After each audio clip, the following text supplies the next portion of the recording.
Now I would like to focus on the Trump administration's unprecedented coronavirus response. Some have erroneously suggested that the Trump administration threw out the pandemic response playbook left by the Obama-Biden administration. What the critics fail to note, however, is that this thin packet of paper was replaced by two detailed, robust pandemic response reports commissioned by the Trump administration. So we exchanged this one, which I will hand over to my assistant, Lindy, for these two pandemic response plans. In 2018, the Trump administration issued our Pandemic Crisis Action Plan, one of the binders that I just handed to Lindy. Further, from August 13th to the 16th, the Trump administration conducted the Crimson Contagion 2019 Functional Exercise. This was a pandemic simulation to test the nation's ability to respond to a large-scale outbreak. In January of 2020, HHS issued the Crimson Contagion 2019 Functional Exercise After Action Report. That was one of the additional documents that I just handed over.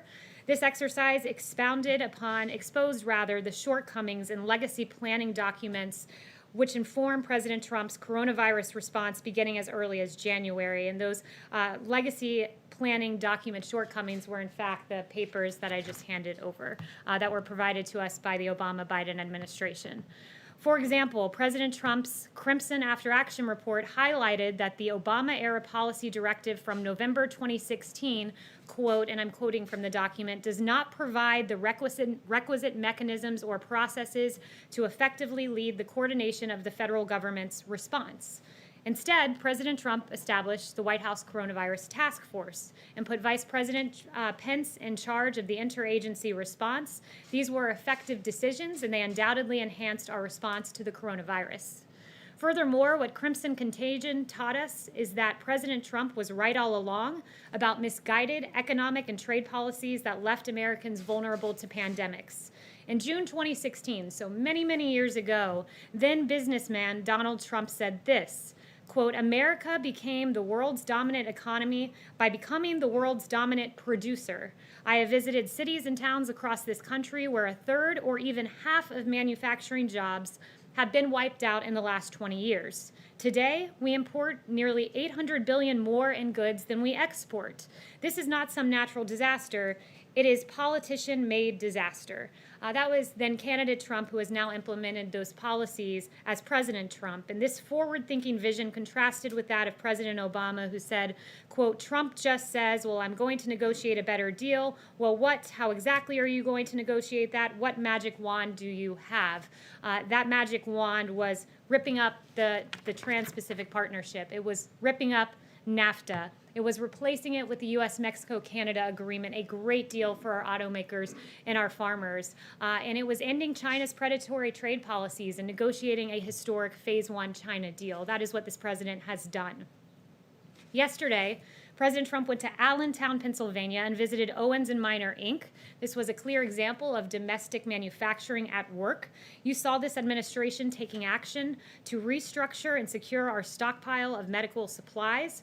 President Trump released a plan to restructure the Strategic National Stockpile yesterday, and he signed an executive order providing the authority to ensure America is producing critical goods necessary to build up our strategic stockpiles. The president's trip was an example of what he's been saying all along, that America must manufacture, that America must produce here in our interior. Additionally, the president launched Project Airbridge to bring supplies from all over the world to support America's frontline healthcare workers.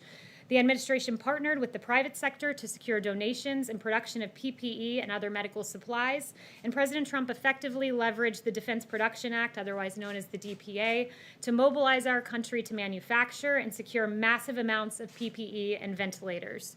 Through Project Airbridge to date, more than 1.4 million N95 respirators have been delivered, as well as 921 million gloves, 17.1 million surgical gowns, and more. The Trump playbook and the whole of America response to this pandemic has far exceeded what this administration inherited. And finally, President Trump took action before the pandemic to anticipate and game plan such scenarios. President Trump streamlined the National Security Council in 2018 by creating a Counter-Proliferation and Biodefense Directorate. This directorate combined NSC experts focused on biological threats under a single and more senior leader, and did away with a confusing organizational chart that required some experts to report to two bosses simultaneously. In short, the NSC retained the same number of experts focused on biological threats that the Obama administration had, but honed them in and focused them more and housed them in a more coherent structure and with a more senior leader. I'd also note that this directorate, which exists today, is the same office that critics allege to this day that President Trump eliminated. I hope in your reporting you are now able to debunk this claim. Recognizing the seriousness of biological threats, President Trump released a series of strategic documents to transform our preparedness for biological incidents, including pandemics. In September of 2018, President Trump released the National Biodefense Strategy. In May of 2019, he released the Global Health Security Strategy. And in September of 2019, he signed an EO to modernize influenza vaccines.